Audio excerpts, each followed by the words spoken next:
Hello everyone और नमस्कार आप सभी को। आज का चैप्टर हमारा बड़ा खास है क्योंकि आज हम बात करेंगे अपने बारे में। क्यों हम खुद को कई कई बार बोल देते हैं कि मेरी कंडीशन ही ऐसी थी, मेरी परिस्थितियां ही ऐसी थी, क्या करें हम ऐसे ही हैं, क्या करें ये दिमाग चलता नहीं है। इन सब चीज़ों के बारे में जो हम खुद को बहाने देते हैं नहीं बदलने के। तो जो हमारा चैप्टर है वो है chapter number 10 of the book truth without apology. Chapter का नाम है द विक्टिम कार्ड। विक्टिम का मतलब होता है कि गुलाम बनना, किस चीज के, परिस्थितियों के। बोलना खुद को, बनना तो बाद की बात है, पर हम बोलते ही है ना खुद को। इस चैप्टर का जो दूसरा पैर है वो बहुत ही ज्यादा बिल्कुल चाकू की तरह है, मतलब चुभने वाला। तो स्टार्ट करता हूं। मैं थोड़ा सा तेज बोलूंगा क्योंकि मैं नहीं चाहता हूं कि वीडियो 11 मिनट से ज्यादा की हो। तो आई होप आपको स्पीड ठीक लगे। अगर नहीं लगेगी ठीक तो आप कमेंट्स में बता देना। मैं पहले बताऊंगा जो आचार्य जी ने बोला इस चीज में वो। तो चैप्टर स्टार्ट होता है हमारी ईगो से, कि जो ईगो होती है वो विक्टिम रहना पसंद करती है। विक्टिम का मतलब कि परिस्थितियों की गुलाम। क्यों? क्योंकि ईगो को चाहिए होता है कि वो वैसी की वैसे ही रहे, वो बदले नहीं। तो नहीं बदलने के लिए हमें किसी ना किसी पे तो वो ब्लेम देना पड़ता है ना, कि यार मैं इसकी वजह से नहीं हूं ऐसा, इस वजह से नहीं हूं ऐसा। तो ईगो का बस सेम चीज होती है।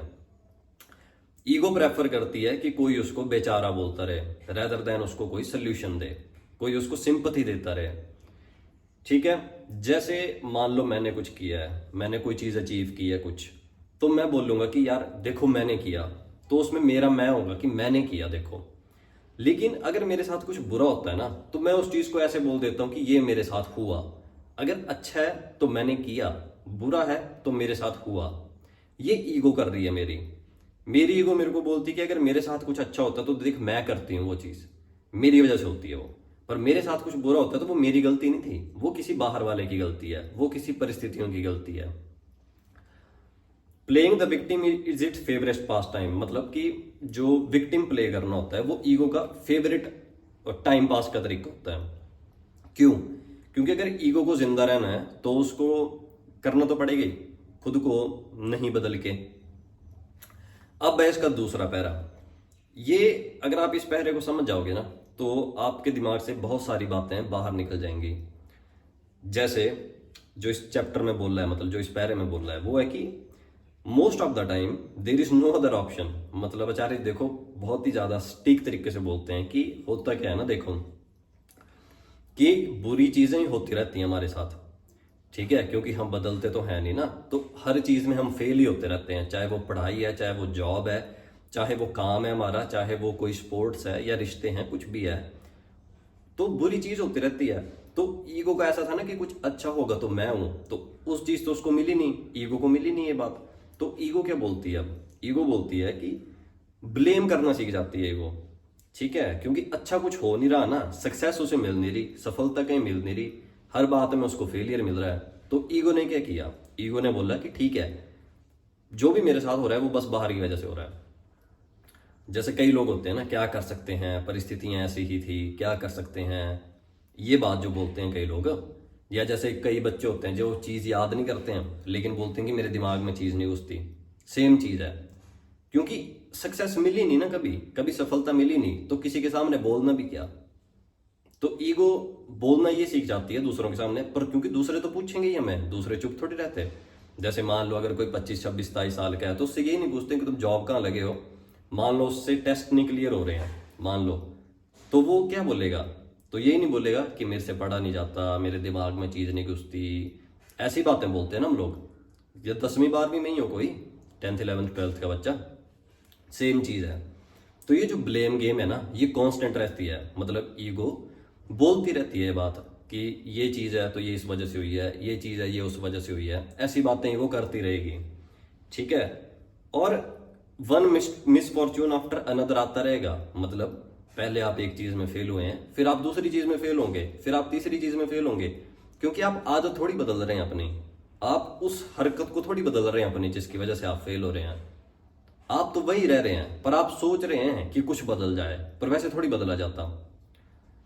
This is how ego survive. ऐसे ही जो है वो हमारी ईगो सर्वाइव करती है विदाउट लुकिंग एट इटसेल्फ। मतलब वो खुद की तरफ नहीं देखती ईगो को सोल्यूशन नहीं चाहिए होता है, ईगो को चाहिए होता है कि बस कोई मेरे को बोलता रहे बोलता रहे बोलता रहे कि हाय कितना बेचारा है या कितना बेचारी है, ठीक है, इसके साथ बुरा हुआ, चलो क्या कर सकते हैं, इतना ही दिमाग चलता है, ठीक है। It would rather be pitied than be transformed, मतलब ईगो बदलना नहीं पसंद करती, ईगो को बस यही चीज चाहिए होती है कि कोई उसको बस शांत बना देता रहे। पीटी का मतलब होता है शांत बना देना, सिंपैथी भी शांत बना देना ही होता है, हाय बेचारा टाइप बोलना। तो ये है इस चैप्टर में जो इंग्लिश में लिखा, जो मैंने आपको हिंदी में बता दिया। इसका एक एग्जाम्पल जो मैं अब दूंगा वो आपके सामने, आपने बहुत ज़्यादा देखा होगा ये बात जो मैंने पहले भी बोली, 10th 12th के जो बच्चे होते हैं, कुछ कॉलेज के बच्चे होते हैं, ठीक है। अब जैसे मान लो कोई बच्चा है जो 3 बार पढ़ के कोई एक चीज़ याद कर ले रहा है, तो वैसे ही कुछ बच्चे होंगे जिनको 3 की जगह 7 बार पढ़ना पड़ेगा। पर जिस बच्चे को 7 बार पढ़ना पड़ेगा ना, वो 2 बार पढ़ के बोलता है कि मेरे दिमाग में चीज़ नहीं घुसती, मैं क्या करूँ, मुझे याद नहीं होता।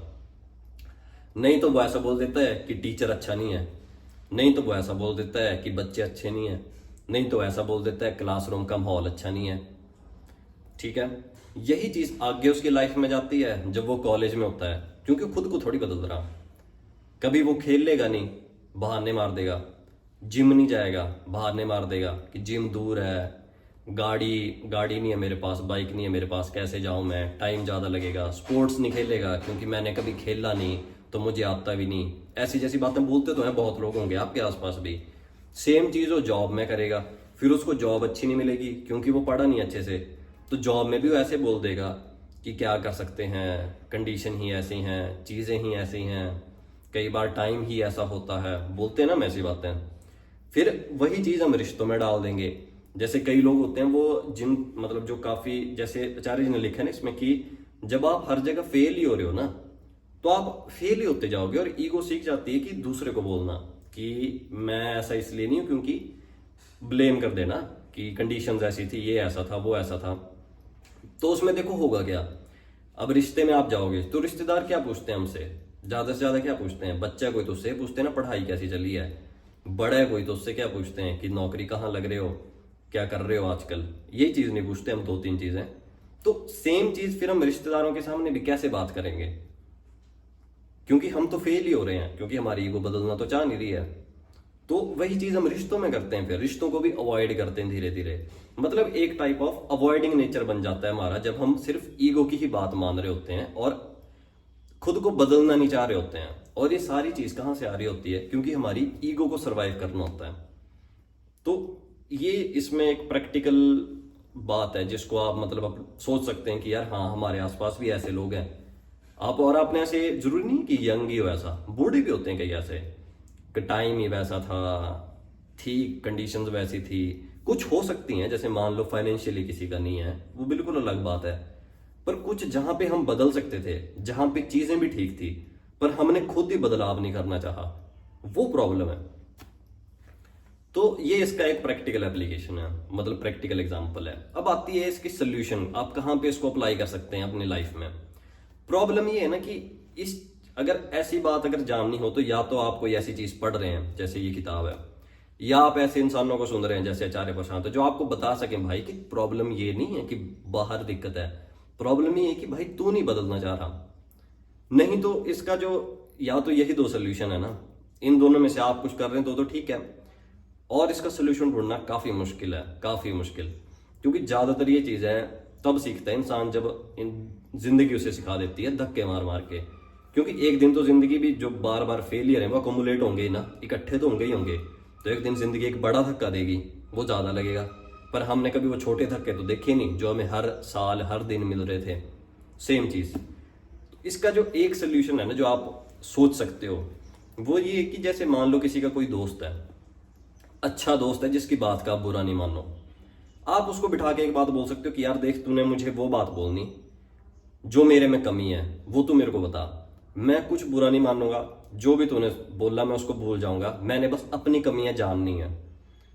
पर ये होना चाहिए सच्चा दोस्त। और दूसरी बात है कि ये घर वाले नहीं होने चाहिए, क्योंकि घर वाले भी आपको जो बात बोलेंगे वो अपनी कंडीशनिंग के हिसाब से बोलेंगे। मतलब वो ऐसे बोलेंगे कि जैसे जैसे कोई घर वाले थोड़ी होता जो चाहता है कि मेरा बच्चा बाहर जाए, फॉरेन जाके काम करे, कम होते हैं ना ऐसे, सबको चाहिए होता है हमारे बच्चे हमारे साथ ही रहें। तो पर आपका दोस्त बोल सकता है कि भाई तू बाहर क्यों नहीं निकलता, अब जरूरी नहीं है फॉरेन ही, कई घर वाले ऐसे नहीं भेजते, जैसे यहाँ से कहीं घूमने जाना है गाड़ी लेके भेजेंगे ही नहीं, कोई विश्वास नहीं है। पर दोस्त ऐसा नहीं होता ना, दोस्त तो बोल देता है कि यार तू ये चीज़ नहीं करता, तू वो चीज़ नहीं करता। तो ऐसे जब अलग अलग एस्पेक्ट्स ऑफ लाइफ में आपको आपका दोस्त बता देगा, और अगर आप उन चीज़ों को लिख लोगे तो आपको समझ आ जाएगा कि हाँ यार मेरे में कमी यहाँ है। क्योंकि खुद में कमी ढूंढना बहुत मुश्किल होता है। कुछ ही % लोग होते हैं जो इस चीज़ को जान पाते हैं कि यार हाँ मेरे में ये कमी थी। मोस्ट ऑफ द लोग नहीं जान पाते। तो इसका जो एक प्रैक्टिकल एप्लीकेशन है लाइफ में, वो सिर्फ इतना सही है। तो थैंक यू, आई होप आपको वीडियो अच्छी लगी होगी। अगर मेरी स्पीड ज़्यादा है तो काइंडली कमेंट कर देना, एंड कोई एडवाइस है रिगार्डिंग द वीडियोस तो वो भी बता देना कमेंट करके। एंड काइंडली वीडियो को शेयर कर देना जिससे आपको लगे कि हेल्पफुल होगी जिसके लिए। थैंक यू, कल मिलते हैं अगले चैप्टर में।